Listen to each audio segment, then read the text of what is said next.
Although we're about 2 months away from the April 15th deadline to file your federal and state income taxes, it actually pays to start preparing now. Here's NBC's Tom Costello.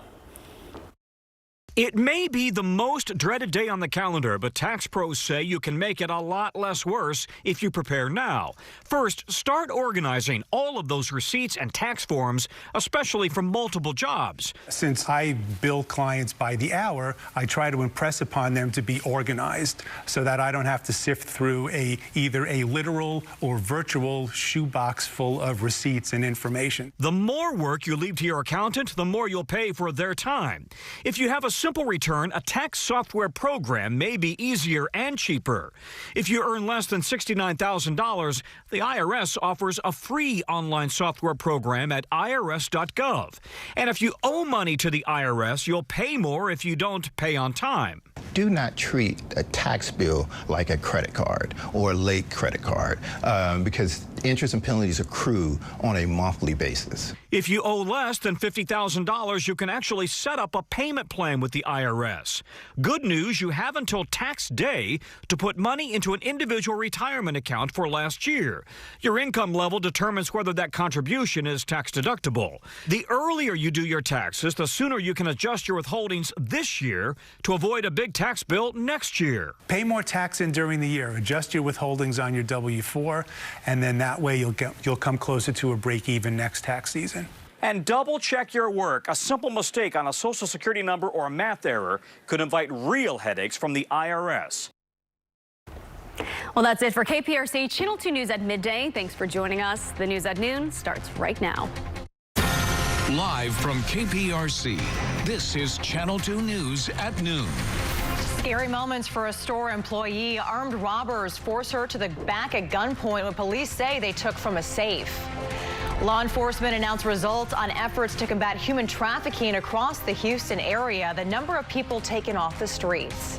And a soggy and foggy day out there. Some stray showers are expected to pop up this afternoon. We'll be timing it all out for you. Good afternoon. Thank you for joining us. I'm Christine Noel. That rain is not expected to cause any serious problems this afternoon. Turning now to meteorologist Justin Stapleton for the details. And it's kind of muggy. It's warm out there, but changes are also coming. Yeah, well, when that front gets here, as you said, it's not going to cause a whole lot of rain issues, thunderstorms and flooding and things like that. But it is going to drop temperatures some 20 degrees as we get later on this evening. So if you like the heat or if you're, enjoying some of the murkiness out there or the humidity, certainly for those of you, it's good for the skin, right? Get out and enjoy it because notice these temperatures out there now are all going to start changing. 71 down in Galveston, a little bit of fog issue out there. Most of it's pushing just back offshore at about 2-mile visibility. But elsewhere there, notice you see the colors changing as you get north of Bryan College Station, and that is where the front is itself. So we're going to keep a visibility at A-OK levels for the rest of this afternoon. Low clouds for sure and overcast, but notice the rain levels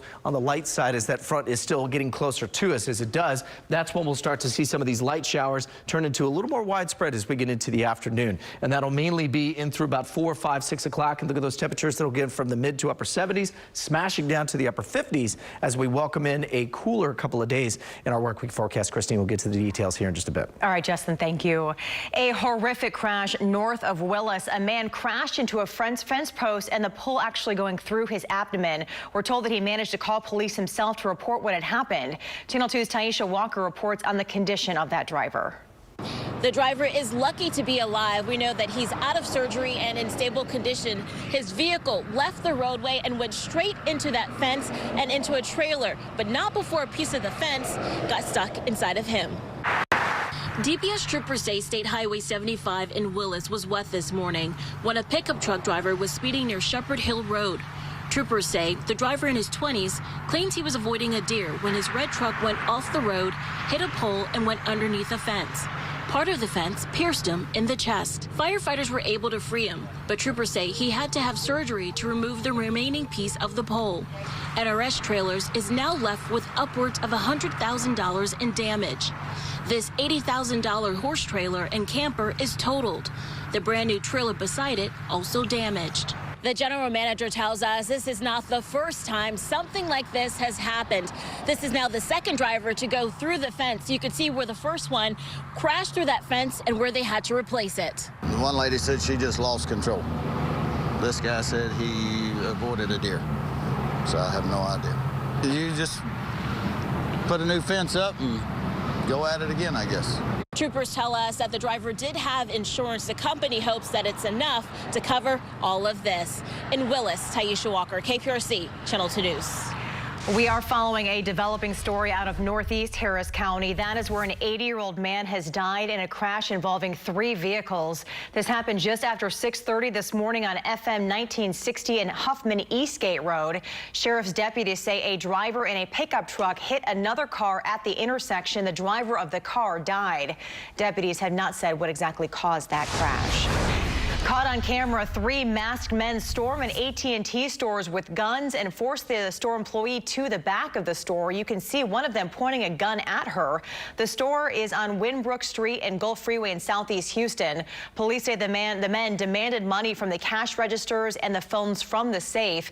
It is unclear just how much they got away with, but if you recognize the men in this video, please contact Crime Stoppers. The woman in this case was not hurt. Today, the Harris County Sheriff's Office announced results in its efforts to combat human trafficking. The 5-day initiative in January was called Operation Kickoff 2020.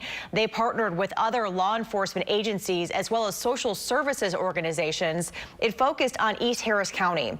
The goal was to identify and rescue human trafficking victims and arrest traffickers. Altogether, this multi-agency operation netted 32 arrests and charges that included human trafficking, prostitution, and compelling prostitution. Law enforcement also reminding the community to be watchful and alert for signs of human trafficking. A former HISD teacher was back in court this morning. Raymond Williams is charged with indecency with a child. The 46-year-old had worked at Kashmir Gardens Elementary School. Channel 2's Vincent Crivelli reports on what a judge has ordered Williams to do. Good afternoon. The former 4th grade teacher posted a $100,000 bond. This morning, a judge set bail conditions. The first, Raymond Williams cannot contact the victim or her family. The second, Williams can't get close to a daycare or school. The third, Williams must surrender his passport by the end of the day. And the fourth, he may not spend time with anyone under the age of 17. Court records show in January 2019, the 10-year-old victim told her principal at Kashmir Gardens Elementary School that 46-year-old Williams touched her and made her feel uncomfortable. Then there was a police investigation. Court documents show 3 other students told detectives Williams touched them inappropriately too. However, their parents declined to pursue charges. And I just spoke with the defense attorney representing Williams. This is what he had to say. He was cleared in the first investigation and put back to work, and CPS cleared him and the investigation cleared him. He was put back to work, so I don't know yet what changed from the first investigation to now. And Williams is charged with felony indecency with a child. If convicted, he could face up to 20 years behind bars. Reporting from Harris County Courthouse, Vincent Crivelli, KPRC, Channel 2 News. Vince, thank you. And we are getting a look at another HISD teacher charged with indecency with a child. Police released this mugshot of James Allen Bradley this morning. He appeared in court overnight. Bradley is accused of inappropriately touching a student at Foster Elementary School where he used to work. A judge set bond at $30,000. He's expected back in court tomorrow. The viral outbreak that started in China has now infected more than 73,000 people worldwide. Coronavirus now threatens to become a global economic problem as trade is increasingly disrupted. Bill Neely reports from Hong Kong. The 338 Americans who were evacuated from the Diamond Princess cruise ship to 2 Air Force bases in California and Texas today beginning their 2nd day of quarantine. Only 12 to go, and among them the 14 Americans who tested positive but were allowed on that plane and back into the United States. For the Americans left behind on the ship, some startling figures. 88 new infections reported, bringing the total number on that ship to 542. Meanwhile, from China, new figures, 98 deaths reported in the last 24 hours and 1,886 infections. That's the first time in just under 3 weeks that the number of infections has been under 2,000. So some good news perhaps there. Apple, meanwhile, the world's largest tech company, becoming the first American company to report that its sales and therefore its profits are being hit by this virus. So the virus is not just a global health problem, it's a global economic problem too. Bill Neely, NBC News, Hong Kong. The 2020 race continues to heat up as former New York City Mayor Mike Bloomberg makes his debate debut tomorrow in Nevada. Right now, Senator Bernie Sanders is leading with double digits. Other presidential candidates joining him on stage are Joe Biden, Senator Elizabeth Warren, as well as 3 others. This is the first time Bloomberg will appear with fellow Democratic candidates. Meanwhile, Biden is focusing his efforts on smaller stages, and Pete Buttigieg is making his case in conservative Utah. This is what it looks like to prove that there is no such thing as a permanently red state. Bill Clinton lost 12 primaries before he won one and became the nominee for president. Channel 2's Sion Rhodes is in Nevada ahead of the debate. Be sure to watch her live reports starting at 4 o'clock this afternoon. Boy Scout bailout, one of America's most well-known organizations, files for bankruptcy, the lawsuits it's fighting, and what it plans to do next. A nearly $500,000 heist at a car dealership. 2 luxury cars stolen from inside of a showroom. What police say happened moments after they were taken. Next on Channel 2 News at noon. The Boy Scouts of America has filed for bankruptcy protection as the organization struggles to deal with a wave of sexual abuse lawsuits. Millions of kids have grown up as Boy Scouts, but now the scope of its massive sexual abuse scandal is drawing comparisons to the Catholic Church. Gabe Gutierrez reports. The Boy Scouts of America has filed for bankruptcy protection after an onslaught of lawsuits alleging rampant sexual abuse of children for decades. Many of the roughly 300 lawsuits claim the organization knew it had a problem as far back as the 1920s. It was damaging to their image and their brand, so they conspired to keep it secret. Only the national organization is filing for bankruptcy, not the local chapters known as councils. Legal experts say that's a way for the Boy Scouts to try to shield those local groups from losing billions of dollars in assets.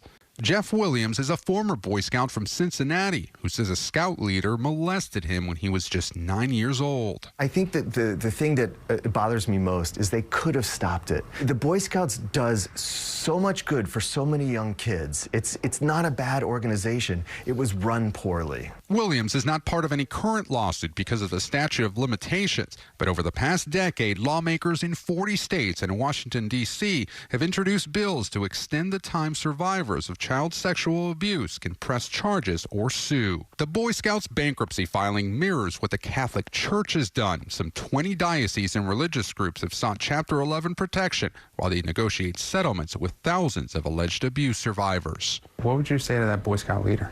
What can you say? I want my childhood back. I want my adulthood back. It changed your life. It changed my life. Overnight, the national chair of the Boy Scouts released an open letter and apology, writing in part, "I am devastated that there were times in the past when we failed the very children we were supposed to protect. The fact is that predators harmed innocent children in scouting programs, and for this, I am deeply sorry." The organization has also said it never knowingly allowed a sexual predator to work with its young members and has put new rules in place that make scouting safer now than ever before. The Boy Scouts organization says it's using the Chapter 11 process to create a victims' compensation trust that will distribute payments to abuse survivors. That was Gabe Gutierrez reporting. A luxury car dealership heist ends in a crash and at least one person arrested. Police in Wayland, Massachusetts say 2 Lamborghinis were stolen overnight. One of the windows of the showroom was smashed. The 2 vehicles ended up crashing into each other a short time later. No one was seriously hurt. The sticker price for each vehicle was at least $200,000. Well, people living in Copenhagen are brightening up the winter nights with a 23-day light festival. They've turned buildings into real-life nightlights that sparkle all across the city there. February is one of the darkest months of the year. A green laser beam will stay lit during the entire festival to remind folks there to leave their warm houses to visit the different displays. It's more fantastic than we ever imagined because there's so much historical buildings with lights on and many people with lights everywhere.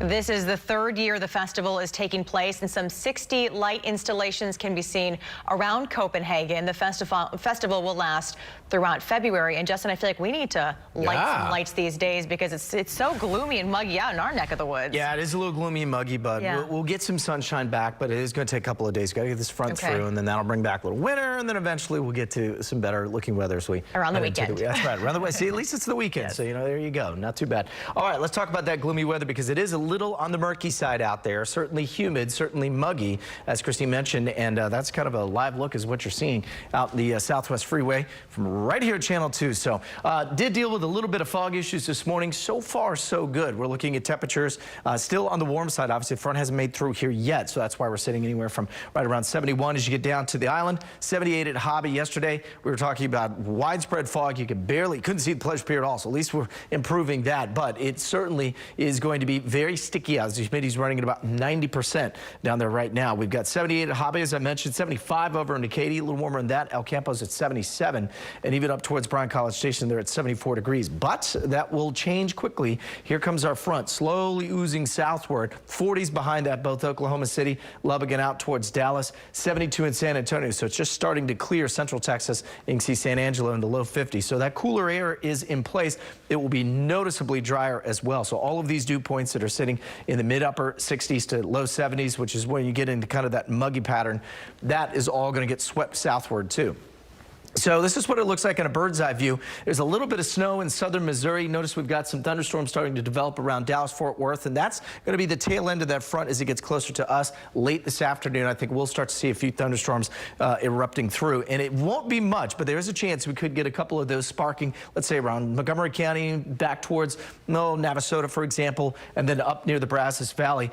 Further south of that, I don't think we'll see a whole lot of rain from this as that front will slide through some very light showers with it. But notice that the temperature by 9 o'clock tonight behind the front 60s and 50s, whereas ahead of that still in the upper 60s, and then eventually as we go into the overnight hours, everybody cools off into the low 50s, mid 50s, and even low 60s down to the coast, and a steady north wind, which will eventually take the clouds and take some of the dew points down. It's going to take some of that stickiness factor out of the forecast too. So light rain by tomorrow morning on the north side, kind of gets hung up with a little boundary that's going to stay well to the north of much of the metro area. So in terms of heavy rain, that's where the majority of it will stay. So as this clears southward, takes that warm air, pushes it out of the way. We've got a little disturbance that's going to ride along that boundary that'll basically turn into a stationary front, and that will bring some heavier pockets of rain as we get into Wednesday night into Thursday's forecast. None of this is going to be too alarming in terms of flood potential or anything like that, but it will be a fairly wet day on Thursday. Once that clears out of the way, this area of high pressure slides in, keeps things cool, but it does clear the skies out at least for Friday,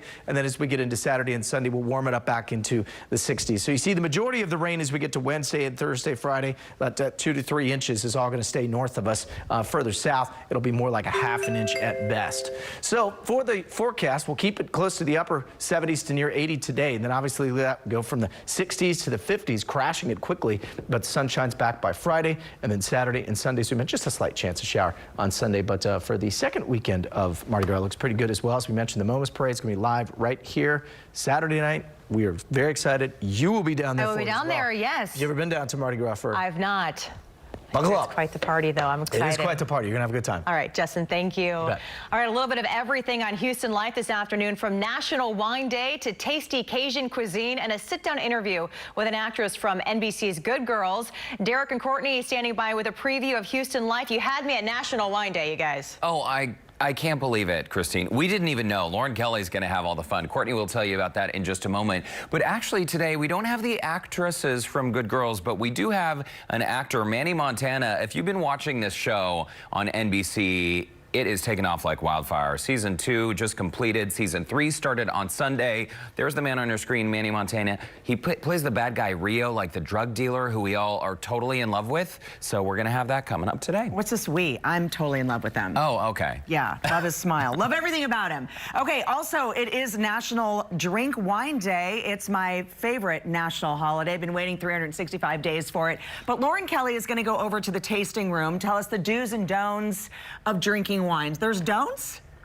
I don't know. I think there are a few don'ts. Also, she's going to tell us about this really cool event that sommelier has there at the tasting room. called Open That Bottle Night. It's basically on their tasting list. She's going to tell you about this really cool event coming up at the tasting room. Cheers to that. I hope we're invited to that event. Also, get into the Cajun spirit today. We're so excited that Chef Drake Leonard's from Eunice is stopping by doing some Cajun cooking. How about some Cajun duck poppers just in time for your Mardi Gras celebrations? He's also going to do a king cake milk punch. I'm a fan of milk punch. During rodeo, I always get it. I love it any time of the year. BTW, can we talk about this color pattern that we have going on? Our accidental matching. We must be in sync today, Christine. See, I call that accidentally awesome. Oh. You know, when you match and it's total accident. But Courtney, I was thinking about the don'ts for wine drinking, and I was like, usually it's frowned upon to drink wine while at work, but if you work on Houston Life, that's never that doesn't apply there. So I'm saying nothing. I'll keep thinking. All right, you guys look great. We'll see you guys at 1 o'clock on Houston Life. All right, spreading kindness, doing nice things for someone can actually boost your mood. The week hoping to inspire people to be generous. Sometimes all it takes is just one small selfless action to make someone's day. That's why one group wants you to get inspired to make it an everyday thing. February 16th through the 22nd is considered Random Acts of Kindness Week, according to randomactsofkindness.org. Research shows being kind is a win-win for all, boosting health and happiness. So they say, hey, try volunteering for something like your local animal shelter. And Walmart had a disappointing holiday season. America's largest retailer reported today a nearly 2% increase in sales during the final quarter of 2019.